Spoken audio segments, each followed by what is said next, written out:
Salut à tous, ici Matt, et on se retrouve du coup pour une nouvelle vidéo, enfin.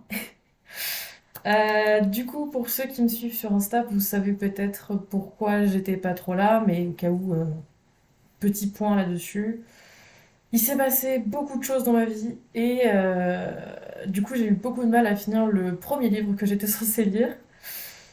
Donc je me suis donné un mois supplémentaire pour le lire, je l'ai enfin terminé, mais du coup c'est le seul que j'ai lu des mois de janvier et février, et du coup, là, pour mars, j'ai abandonné ceux que j'ai pas eu le temps de lire et j'en lirai d'autres. J'en parlerai à la fin de la vidéo, c'est pas grave. Mais du coup, j'ai enfin fini ce livre, donc je vais en parler dans cette vidéo et ce sera le seul livre que j'évoquerai pour l'instant. Donc, le premier livre, et le seul, La fabrique de la ménopause de Cécile Charlap. Euh, Pour la petite histoire, je crois que je l'ai déjà dit dans la dernière vidéo, mais au cas où, petit rappel. En fait, il y a un résumé de ce livre qui a été donné comme document pour notre premier concours blanc, donc c'était en novembre. Donc un résumé de ce livre a été donné en novembre et ça m'avait l'air très intéressant. Donc j'ai décidé d'acheter le livre et surtout de le lire. Donc voilà, c'est fait, je l'ai lu. Mais du coup, voilà, c'est une étude sociologique. Le résumé. Dans la société française contemporaine, la ménopause apparaît comme une étape clé du vieillissement des femmes, souvent vécue avec angoisse et prise en charge par la médecine. On pourrait penser que c'est une façon universelle de considérer un événement qui, après tout, l'est aussi. Il n'en est rien. Selon les sociétés, l'arrêt des menstruations peut être un accroissement des possibles et des pouvoirs, l'avènement d'une sexualité enfin libérée de la fertilité, ou même un non-événement ne faisant pas l'objet d'une attention particulière, au point qu'il n'existe pas de mot pour le désigner. Ce livre offre un point de vue original, celui des sciences sociales, d'autant plus précieux que les représentations de la ménopause se nourrissent presque exclusivement des discours médicaux qui la considèrent comme une carence, associée à un ensemble de troubles et de risques. Le phénomène naturel devient alors une maladie qu'il faut traiter. Face à ce discours savant, alarmiste, les expériences des femmes apparaissent plurielles et les liens sociaux se révèlent aussi importants que le vécu corporel, une belle enquête sur un sujet tabou. Donc voilà. C'était un livre très intéressant, mais pas captivant non plus, étant donné que c'était une étude de sociologie et pas un roman en tant que tel. J'ai eu donc, comme je l'ai dit, beaucoup de mal à le finir. C'est pour ça que ça m'a pris 2 mois. Mais voilà, je l'ai enfin fini. Mais plus sérieusement, euh, j'ai ni pas aimé ni aimé ce livre. Simplement, il m'a apporté des connaissances qui me serviront sans doute jamais, j'en ai conscience.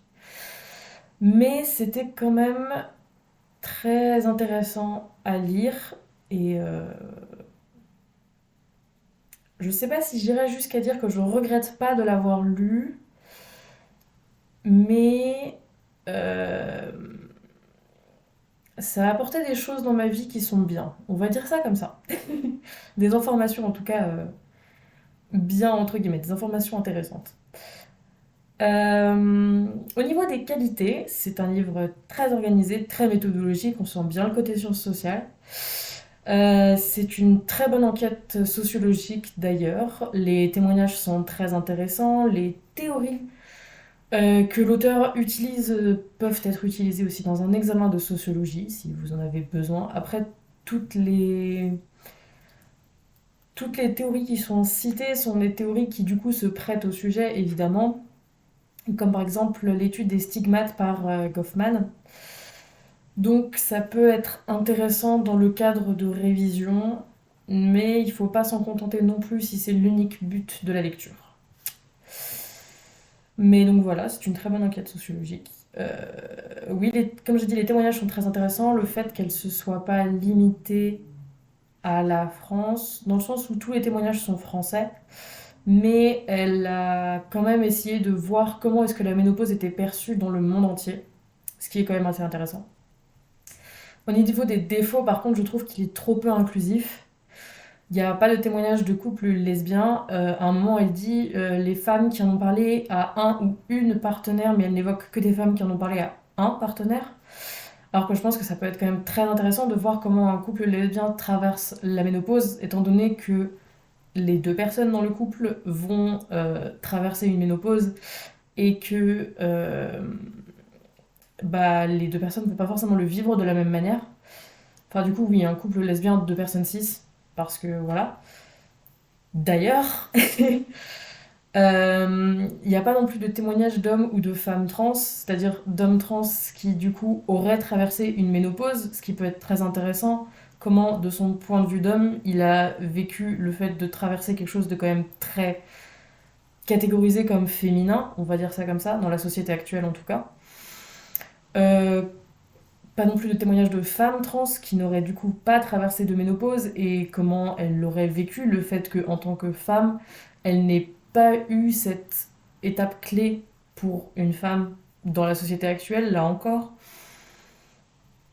Et il n'y a pas du tout de recherche d'un côté inclusif et je trouve ça très dommage parce que je pense que ça aurait pu être des additions très intéressantes.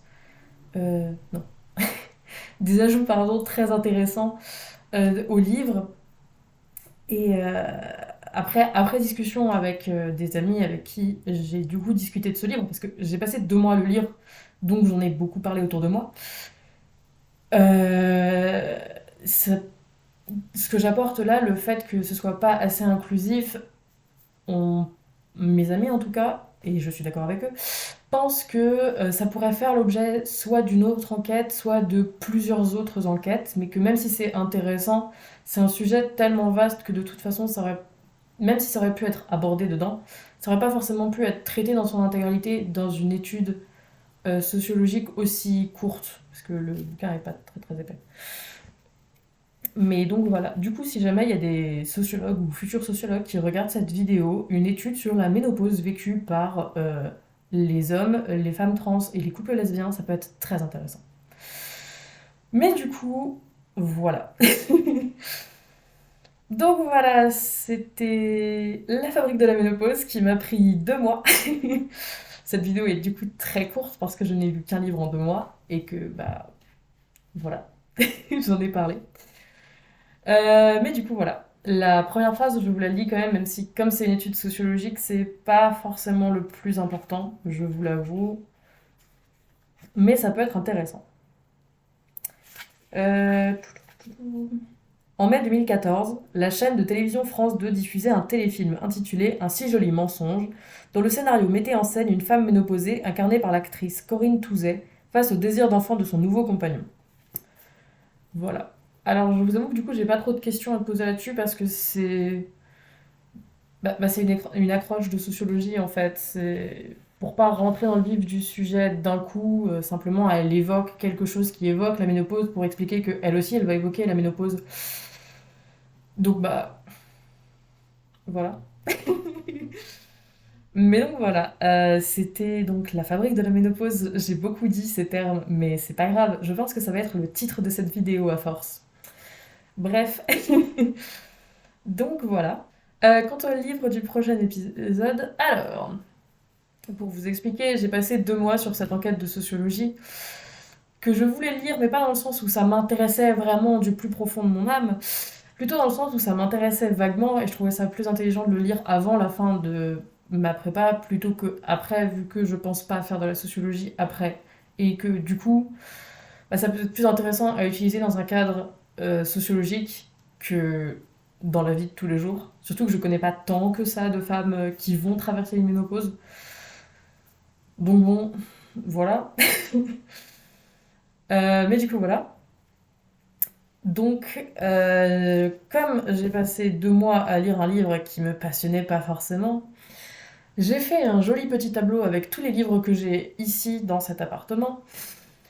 Et j'ai essayé de voir lesquels j'avais le plus envie de lire.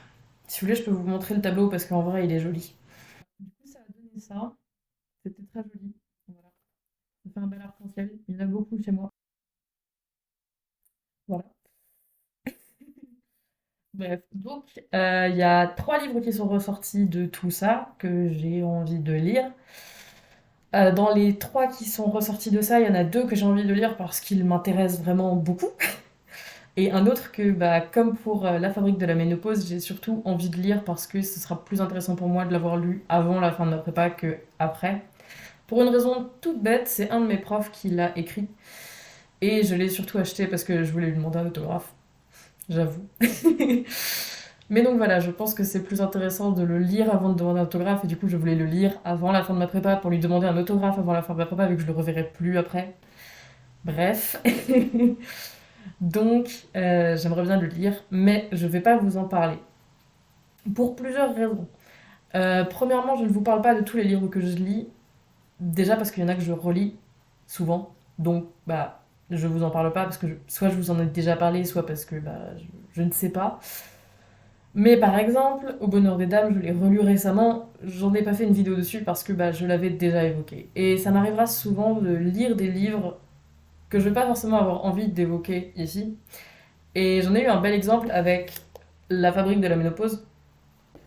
C'est que c'est pas ces livres dont j'ai pas forcément envie de parler, c'est aussi des livres que du coup je vais pas forcément vouloir lire dans le cadre de cette émission, c'est-à-dire un mois pour le lire et puis voilà.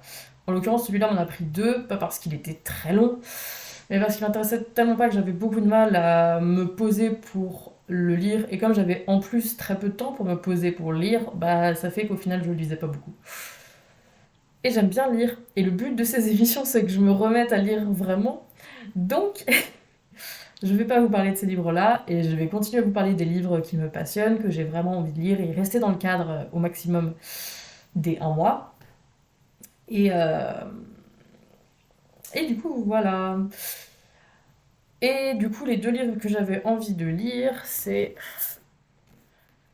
hop, Kéléana, tome 2. Ça fait depuis que j'ai lu le 1 que j'ai envie de lire le tome 2. Donc, je vais enfin le lire. J'ai aussi le tome 3 en réserve, que je réserve pour je ne sais pas quand, mais à un moment. Mais donc voilà, et du coup, j'ai très très hâte de le lire parce que du coup, il me fait très envie parce que j'ai adoré le tome 1. Et j'espère que je vais tout autant aimer le tome 2. Le deuxième, c'est aussi un livre que j'ai envie de lire depuis très longtemps. C'est The Love Hypothesis. Hypothesis, je sais plus comment on dit. Mais donc voilà, de Ali Hazelwood. Ah oui, Kéléana, tome 2, c'était de Sarah J. Maas.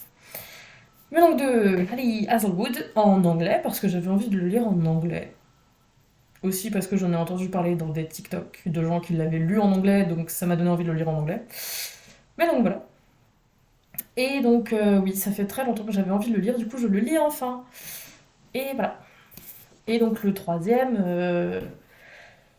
je le lirai si j'ai fini les 2 là.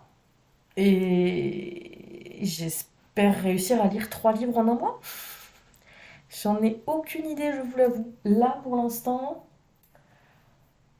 là, au moment où on filme cette vidéo, on est bientôt à la mi-mars. Donc il me reste 2 semaines pour lire 3 livres. J'ai des gros doutes sur le fait que je vais réussir à lire les 3.